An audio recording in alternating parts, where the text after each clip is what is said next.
All right, back at it, do-it-yourself world. Got this True Temper, whatever. It's basically like a brand new wheelbarrow. I mean, you can see it's really nice.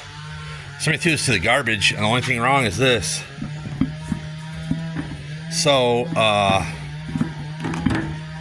haven't decided if I'm going to try and reseat this, or I do have an inner tube. So, I will pull this off. There's 4 of these. Pop that off, and then we'll have a look at it, and we'll make a decision and go from there. All right, so my neighbor's just over there relentless with the chainsaw, so I didn't film the operation, but this is what I did. This is tire paste, it's called. It's like a lube mounting stuff, mostly for like big commercial tires. But this is what I do.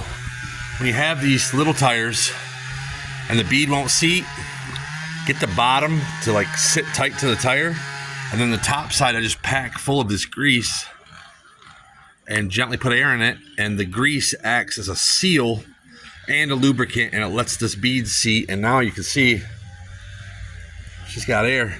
A little dry rot, who cares? Looks like this is made in 2024 according to the date, so whatever. Yeah, fixed. Now I just gotta wipe off that gunk and bolt her back on, and she's ready to rock and roll at the do-it-yourself, fix everything yourself by yourself world. Stay tuned.